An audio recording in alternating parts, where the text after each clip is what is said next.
Bienvenidos a la clase de Física General. He apagado mi cámara para mejorar la transmisión de datos. El día de hoy vamos a estudiar el centro de masa. Sería el último tema para esta segunda unidad. Perdón. Entonces, comenzamos.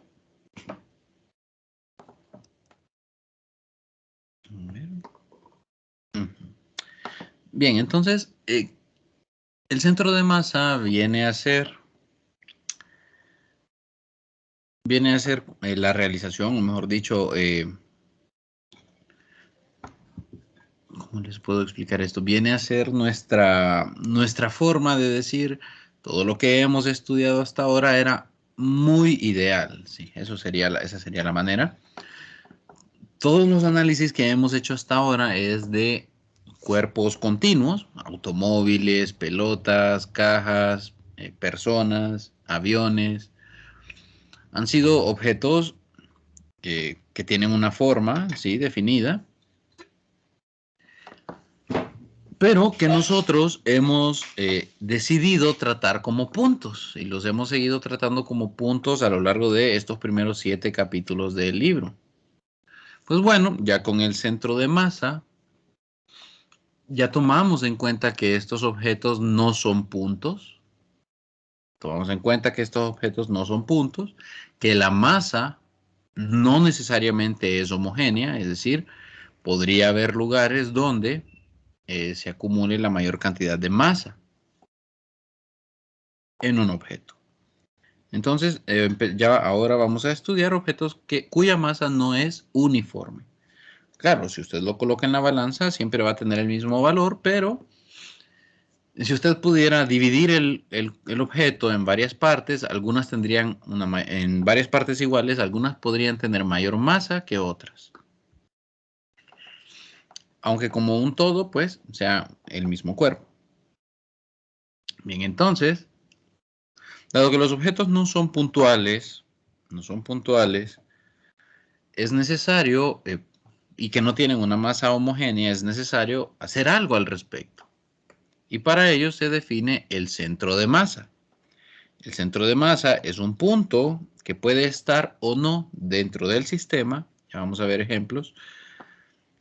Y es un punto representativo. Esa es la idea del centro de masa, que es el punto donde estamos concentrando la masa y al analizar ese punto es como que estemos analizando todo el objeto. De manera que dinámicamente, aunque una fuerza esté actuando sobre todo el objeto, con que analicemos nosotros únicamente el centro de masa es como que analizáramos, pues, todo el sistema.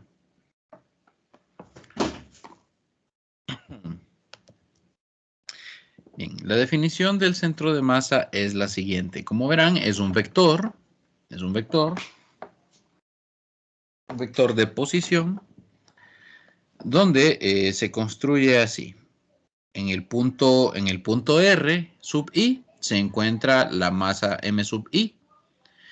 Sumamos todos los puntos que componen el sistema con su respectiva posición y su respectiva masa. Lo dividimos entre la sumatoria de todas estas masas y así es como encontramos la posición del centro de masa. La posición del centro de masa. Entonces, considerando un objeto en 3 dimensiones, pues el centro de masa tendrá posición en X, Y y Z. Repito, el centro de masa es una posición, es decir, es un vector.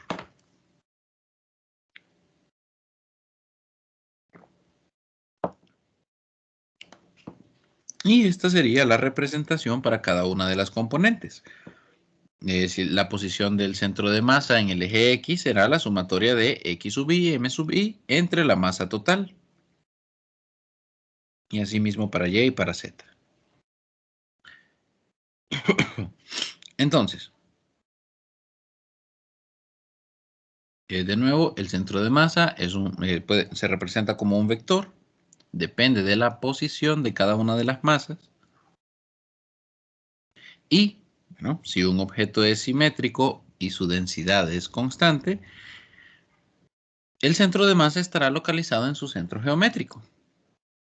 Pero no necesariamente el centro de masa va a estar dentro del cuerpo. Podría estar fuera del cuerpo o fuera del sistema, mejor dicho. Entonces, vean ustedes que para objetos simétricos, o mejor dicho, para figuras geométricas, el centro de masa está en el centro geométrico, de manera que en el cubo se encuentra, pues, en el centro del cubo. Para una esfera se encuentra en el centro de la esfera. Para un cilindro está en el centro del cilindro. Para un disco, pues, obviamente también en el centro del disco. Y para una rosquilla, pues estará en el centro de la rosquilla. Entonces, noten aquí que todos estos cuerpos pueden ser sólidos, ¿verdad? Pero en el caso de la rosquilla, vea que el centro de masa no se encuentra dentro del sistema, sino que fuera del sistema. Es decir, la posición del centro de masa no tiene por qué necesariamente estar dentro del cuerpo. Entonces, si el sistema está formado por partículas puntuales, podemos usar la definición de sumatoria que vimos anteriormente para encontrar la posición del centro de masa. Pero, si el objeto es continuo, entonces, pues este procedimiento de sumatorias no es práctico, dado que habrán infinitas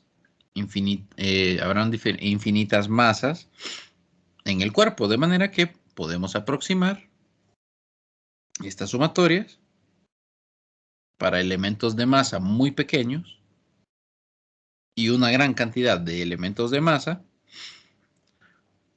Entonces, este segmento infinitesimal de masa puede considerarse diferencial y reescribir el centro de masa, la posición del centro de masa, como integrales. Entonces, de ahí obtenemos esta definición, donde la posición del centro de masa será la integral de la posición, del vector de posición con respecto a la masa, al diferencial de masa, dividido entre la integral del diferencial de masa, pero la integral del diferencial de masa es la masa total del objeto.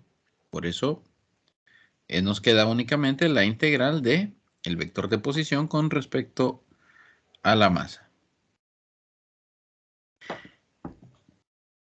Este diferencial de masa, pues, no es práctico. No es práctico en el sentido de que, bueno, ¿cómo se obtiene? ¿Cómo hacemos para escribir la posición en términos de la masa? Es extraño, no, es extraño, sí.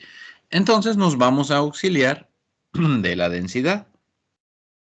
La densidad, pues, sí sería la relación, lo que nos relacionaría la masa con, pues, parámetros de dimensiones de longitud. En este caso, el volumen. O, si hablamos de una densidad lineal, la longitud. Entonces, asuma usted que el objeto que está analizando es una varilla, o una barra, o una cuerda.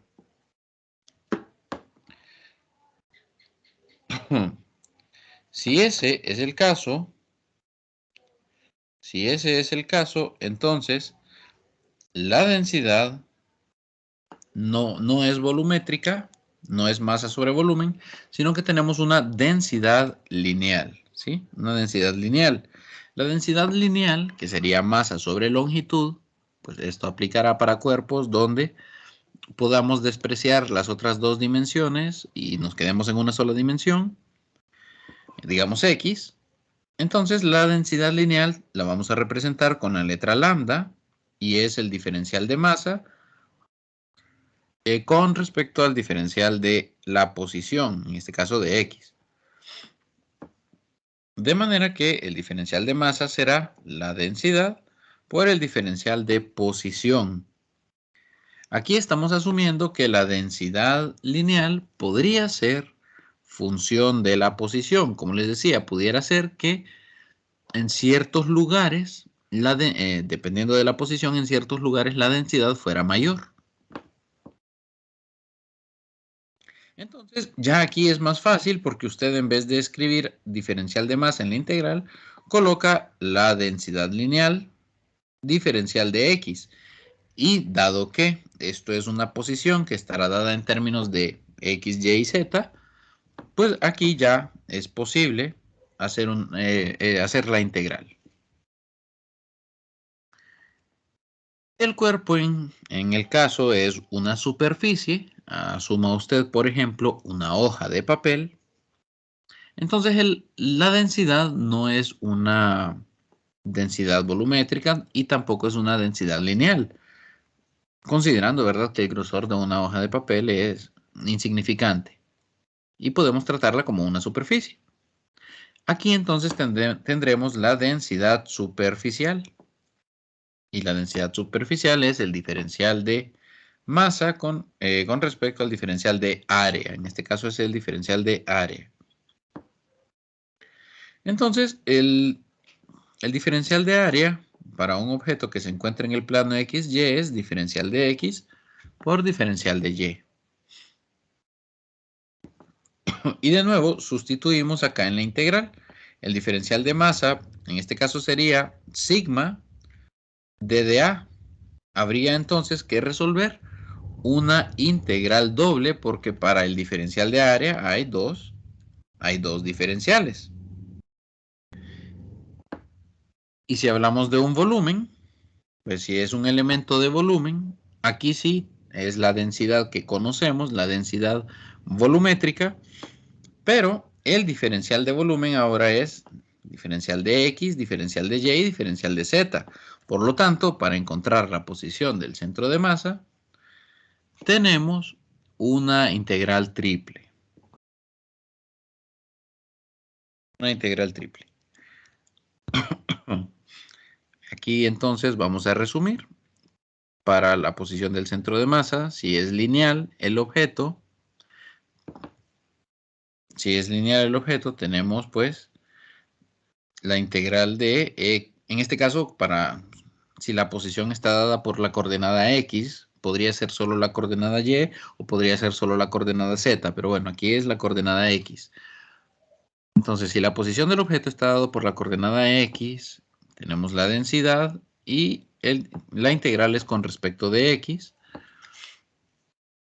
dividido entre la integral de la densidad con respecto de X. Esta integral pues seguirá siendo la masa total.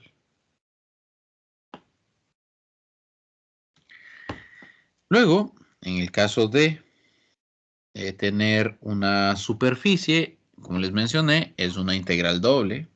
Tenemos integral doble. Aquí asumimos que la densidad superficial podría ser o no función de X y Y. Es decir, la densidad superficial varía con la posición en X y Y. Ustedes van a observar que en la mayoría de ejercicios les dicen que el objeto es uniforme o directamente que la densidad es homogénea. Si les dicen eso es que la densidad pues es un valor constante que no varía con respecto a la posición. Pero bien, aquí entonces sí ya tendríamos que el vector de posición es X. Bueno, aquí faltó colocar la letra I para indicar que es en dirección de X. Pero acá sí la tenemos. Entonces es la posición en este caso del elemento diferencial, por decirlo así, es X en dirección de Y más Y en dirección de J. Y la integral es con respecto de X y Y. Note que la posición del centro de masa es un vector y como resultado de esta integración tenemos un vector. ¿Cómo integra usted un vector? Esa podría ser otra pregunta que surge pues de ver esta operación. Hay vectores que no son constantes y que sí necesitan se integran, ¿sí? Hay vectores que sí se integran. Pero, en este caso, cuando trabajamos en coordenadas cartesianas, es decir, I, J y K, estos son vectores constantes. Y al ser vectores constantes, ni las derivadas ni las integrales los afectan. Entonces, ellos pueden perfectamente salir de las integrales. No van a afectar, digamos, el proceso de integración. Más adelante ustedes pues se van a encontrar vectores que no son constantes y que eso sí, no pueden salir de la integral. Entonces, observe que aquí usted tiene dos integrales dobles. Una integral doble para la dirección en Y y una integral doble para la dirección en J. Entonces ahí tiene dos integrales dobles. Para encontrar la posición del centro de masa, en el caso de un volumen, tenemos una integral triple. De nuevo, la densidad puede ser función de x, y, z. Y entonces tenemos el vector de posición, que sería x en y más y en j más z en k. Tenemos entonces tres integrales triples para encontrar el centro de masa de un objeto volumétrico. ¿En qué casos, por ejemplo, en qué casos podemos decir que la densidad varía con respecto a la posición? Bueno, en el cuerpo humano, el centro de masa no se ubica en el mismo lugar para el hombre que para la mujer. El centro de masa del varón se encuentra a la altura del pecho. Es decir, la mayor cantidad de masa de nosotros, los hombres, se concentra en el pecho. En cambio, en el cuerpo de la mujer, el centro de masa se ubica por la zona de las caderas. Y si ustedes siguen los Juegos Olímpicos o observan los Juegos Olímpicos o las acróbatas, ustedes van a ver que la mujer puede flexionarse o alcanzar posiciones que el hombre no puede, y esto es por la ubicación del centro de masa. Bien, vamos a quedarnos aquí el día de hoy.